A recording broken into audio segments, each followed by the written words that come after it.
Assalamualaikum warahmatullahi wabarakatuh. Selamat pagi anak-anak kelas 1. Bagaimana kabarnya hari ini? Semoga anak-anak kelas 1 selalu diberikan kesehatan, keselamatan oleh Allah Subhanahu wa taala. Sebelum kita masuk ke pembelajaran, Bu Putri minta kepada anak-anak untuk berdoa secara mandiri. Setelah berdoa, anak-anak bisa membuka buku maestronya di halaman 73. Kita sekarang sudah masuk di tema 2 ya. Sudah, kemudian anak-anak bisa membuka pada halaman 73. Kita akan belajar tentang bahasa Indonesia, permainan yang menyehatkan. Anak-anak bisa mendengarkan yang Bu Putri bacakan ya. Setiap anak memiliki kegemaran. Kegemaran adalah suatu hal yang disukai. Salah satu kegemaran anak adalah bermain. Ada berbagai permainan yang menyehatkan badan. Ini contoh permainan yang menyehatkan badan. Ada apa aja anak-anak?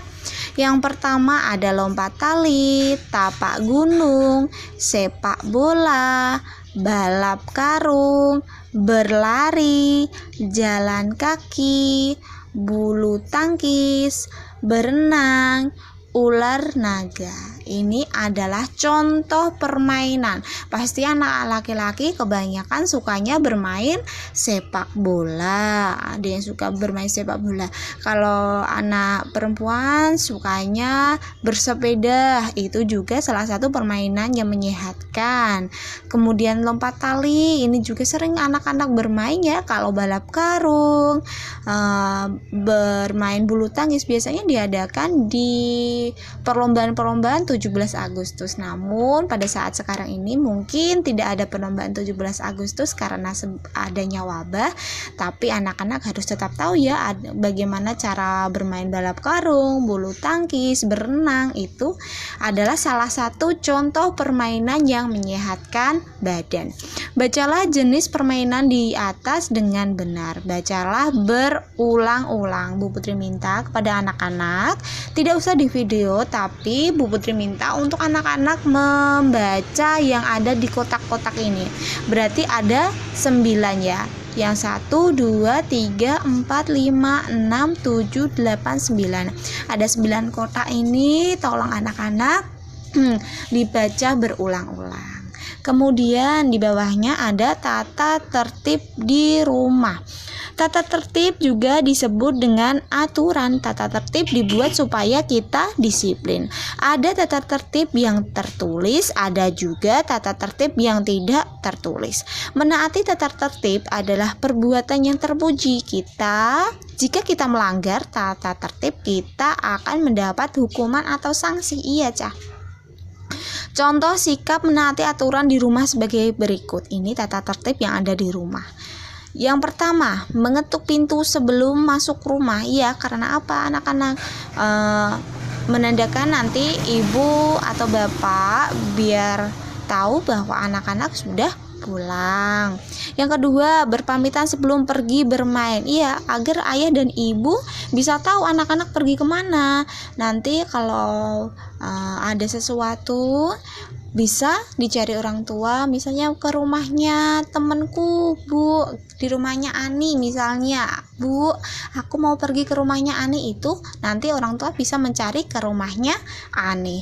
Yang ketiga, mencuci tangan setelah bermain. Ini sekarang yang harus kita lakukan, yang benar-benar harus dilakukan. Setelah bermain, setelah berkotor-kotoran, harus mencuci tangan karena tangan kita anak-anak kotor setelah bermain, terkena oleh debu, berkeringat, itu bisa mendatangkan kuman. Jadi anak-anak harus sering mencuci tangan. Kemudian anak-anak bisa membuka buku halaman 74 selanjutnya. Contoh sikap tidak menaati aturan di rumah sebagai berikut. Yang pertama, melepas sandal sembarangan. Misalnya sandalnya dilepas di sebelah kanan, di jauh sebelah kanan, yang di kiri jauh sebelah kiri, tidak berdempetan seperti itu ya, dibuang, terserah dibuang kemana gitu, berserakan. Itu juga tidak baik. Kemudian pulang terlambat, ini yang membuat ayah atau bunda menjadi khawatir. karena bisa anak-anak pulangnya terlambat. Misal ketika nanti sudah masuk sekolah seperti biasa, waktu jam pulang sekolah sudah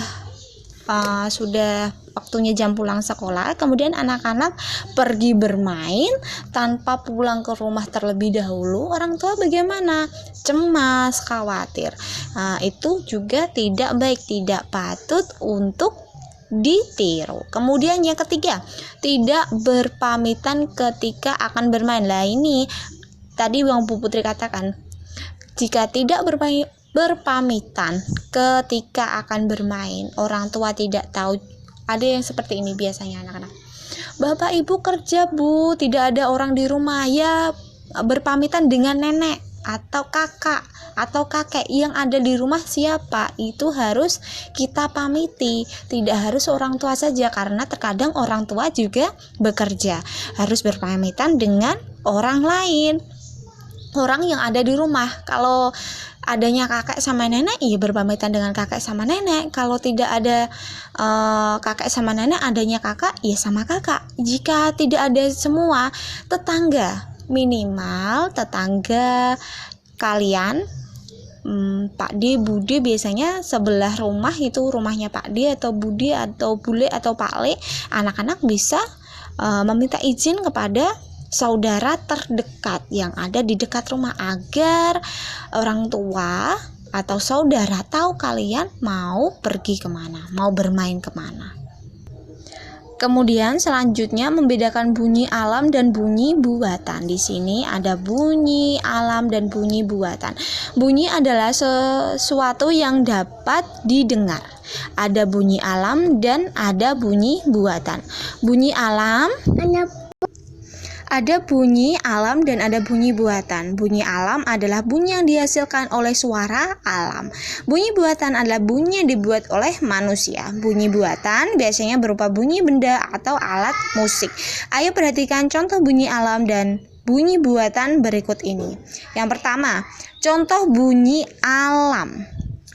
Bunyi angin yang tertiup, bunyi petir yang menyambar, bunyi ombak di laut, itu adalah contoh bunyi alam. Bunyi petir, anak-anak pernah mendengar bunyi petir yang menyambar, itu adalah bunyi dari alam, bunyi yang tidak bisa kita buat. Bunyi ombak di laut, pasti anak-anak pernah ke laut, mungkin ke Karangjae atau kemana, atau intinya ke pantai. Anak-anak pasti pernah mendengar deburan ombak, itu adalah contoh bunyi alam. Nah, kemudian angin yang tertiup, terkadang ada angin yang tertiup, ada suara wush kayak seperti itu adalah contoh bunyi alam yang tidak bisa kita tiru. Kemudian contoh bunyi buatan, bunyi tepuk tangan, bunyi gitar yang dipetik, bunyi pintu yang diketuk, itu adalah contoh bunyi buatan. Semisal seperti ini.